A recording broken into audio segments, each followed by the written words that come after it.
গত 6 মাসে আওয়ামী লীগের পেটে চর্বি জমে গিয়েছিল প্রায়। সারা বাংলাদেশের বিভিন্ন জায়গায় যে বিলাসিতাপূর্ণ জীবনযাপন করতেছিল আওয়ামী লীগ, তাদের উপরে সেই ধরনের বড় ধাক্কা আসে নাই 6 মাসে। 5ই আগস্ট তারা গর্তে লুকিয়েছিল, মনে করেছিল যে তাদের যে পরিমাণ পাপ করেছে তার বিচারটা যদি শুরু হয়ে যায় তাহলে কেউ তো রেহাই পাবে না। সে কারণে তারা কিঞ্চিত রেস্টে ছিল। কিন্তু যখন আমরা বাংলাদেশে তাদেরকে স্বাধীনতার নামে, মুক্ত চিন্তার নামে, গণতন্ত্রের নামে আমরা একটু উদার হতে চেষ্টা করলাম, তখন আবার এই ফ্যাসিবাদের দোসরা আওয়ামী লীগরা মাঠে মাথা চারা দিয়ে ওঠা শুরু করলো। এবং তার প্রেক্ষিতে যেটা অসুবিধা হলো সেটা হচ্ছে জুলাই বিপ্লবটাই ব্যাহত হতে চলছিল এবং সারা বাংলাদেশে যারা এই বিপ্লবের জন্য শহীদ হয়েছেন, পঙ্গু হয়েছেন, তাদের রক্তের বিনিময়ে অর্জিত এই বাংলাদেশের স্বাধীনতা বিপন্ন হওয়া ধরেছিল।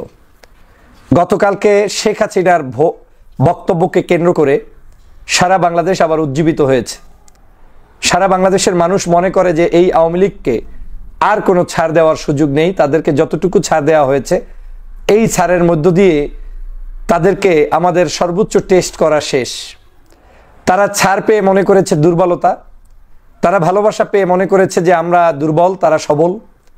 এভাবে করে তারা এখন সারা বাংলাদেশের বর্তমানে এই সরকারকে পর্যন্ত বিপদে ফেলতে এবং আগামীর গণতন্ত্র যেভাবে সুন্দরভাবে চলবে সেটা যাতে চলতে না পারে সেজন্য ব্যাপক ষড়যন্ত্র তারা মাঠে ময়দানে শুরু করেছিল। আপনারা নিশ্চয়ই জানেন যে দেশে বিদেশে তাদের অর্থ সম্পদের অভাব নাই।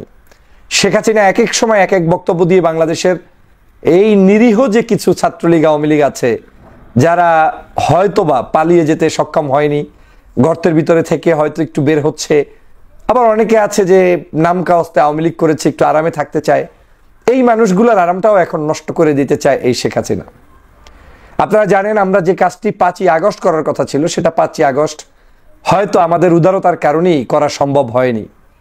যেটা হয়েছে সেই দিন হয়তো সকলের ব্যস্ততা এবং সবাই মিলে টার্গেট ছিল গণভবন।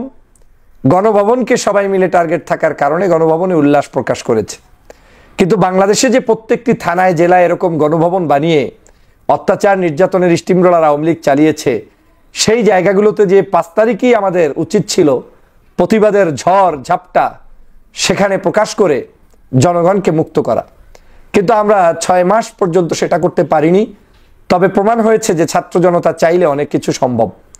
আজকের এখন যে বিভিন্ন জায়গায় আওয়ামী লীগের দোসরদেরকে যে কোনো মূল্যে পরাস্ত করার জন্য বাংলাদেশের সাধারণ ছাত্র জনতা উজ্জীবিত হয়েছে, এখান থেকে একটি মেসেজ পূর্ণাঙ্গ ক্লিয়ার যে আগামীর রাজনীতিতে এই আওয়ামী লীগের কোনো স্থান বাংলাদেশে নেই। শুধু আওয়ামী লীগের না, যারা আওয়ামী লীগের মতো করে কথা বলা শুরু করেছিলেন, দল করেন ভিন্ন কিন্তু কথা বলেন আওয়ামী লীগের মতো, তাদের জীবন ধরে নেন যে রেড কালার হয়ে গিয়েছে। এ দিয়ে আর বাংলাদেশে রাজনীতি ওই ব্যক্তি বিশেষ করতে পারবে না যারা ইতিমধ্যেই বাংলাদেশের স্বাধীনতাকে বেচা বিক্রি শুরু করেছেন, যারা ইতিমধ্যেই বাংলাদেশের মুক্তিযুদ্ধের পক্ষের বিপক্ষের শক্তি বানানোর চেষ্টা করেছেন।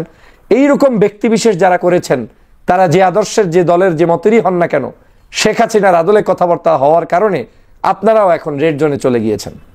তো আগামীর বাংলাদেশ এই ভদ্র, সভ্য, সুশীল, শিক্ষিত, মার্জিত, ভদ্র আমাদের এই ছাত্র সমাজেরই বাংলাদেশ। আমরা প্রমাণ করতে পেরেছি এই বাংলাদেশে সকল ধরনের নৈরাজ্যের অবসান ঘটিয়ে একটি সুন্দর বাংলাদেশ গঠন করব এবং সেই প্রত্যয় এখন আওয়ামী লীগের দালাল এবং দুষ্ট চক্রের লোকদেরকে দমন আমাদের বিক্ষুব্ধ জনতা করেছে এবং তারা আগামী দিনেও যে কোনো ধরনের ষড়যন্ত্রের মোকাবেলা করতে প্রস্তুত আছে বলে আমি মনে করি। দেখেন, আমরা অনেকেই মনে করি যে এই আবার 6 মাস পরে এ ধরনের কি কার্যক্রমেতে লাভ কি, ক্ষতি কি।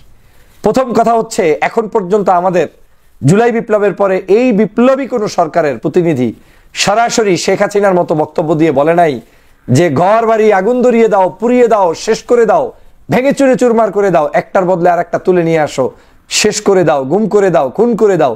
এই নির্দেশনা কেউ দেয় নাই। এই দেশে শেখ হাসিনা একমাত্র নেত্রী যিনি সংসদে দাঁড়িয়ে এ ধরনের সরাসরি হুঙ্কার দিতেন। এখন চিন্তা করে দেখেন, একজন হুঙ্কার দেওয়া নেত্রী যে জঘন্যতম আচরণ বাংলার জনগণের সাথে করেছে, সেটার যে রিপ্লাইটা হওয়ার কথা তার জন্য, তার 1000 ভাগের 1 ভাগও এখন পর্যন্ত জনগণ দেখায়নি।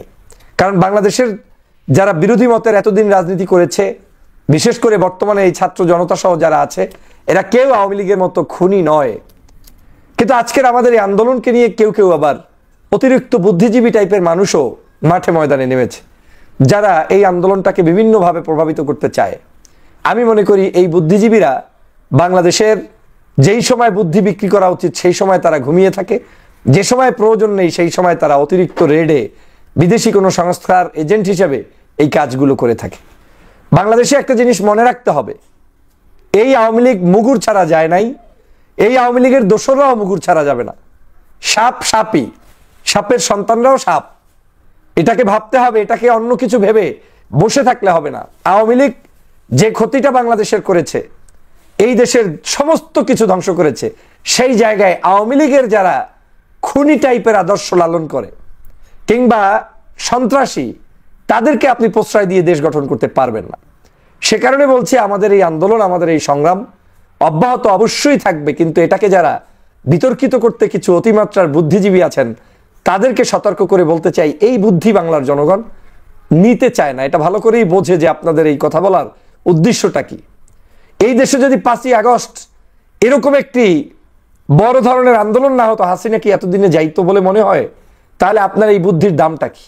আজকে যদি আওয়ামী লীগের যে দোসররা গত কয়েকদিন পর্যন্ত রাস্তায় যেভাবে নামা শুরু করেছে, তারা মিছিল করে, মিটিং করে, লিফলেট বিতরণ করে, অথচ নিষিদ্ধ সংগঠন ছাত্রলীগ, তারপরে তারা বিসিএস ক্যাডারকে মাঠে নামায়, অমুককে মাঠে নামায়, সরকারের বিভিন্ন পদে পদে তাদের এজেন্সির লোকেরা নিয়োগপ্রাপ্ত, সেখানে আপনি যদি তাদেরকে ছেড়ে দেন, তাহলে আপনি আপনার পায়ে ফাঁদে পাড়া দিয়ে আপনিই ধ্বংস হয়ে যাবেন।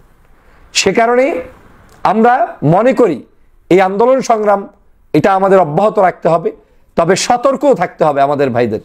যারা যারা এই আন্দোলনের নেতৃত্ব দেন, আপনাদের এই আন্দোলনকে কেন্দ্র করে যাতে কোনো দুষ্ট চক্রের লোকেরা সুযোগ সন্ধানী হিসাবে কোনো সাধারণ মানুষের জানমালের ক্ষতি করার দুঃসাহস না পায়, কোনো ব্যক্তি বিশেষের, সে হোক আমার মতের বিরুদ্ধ,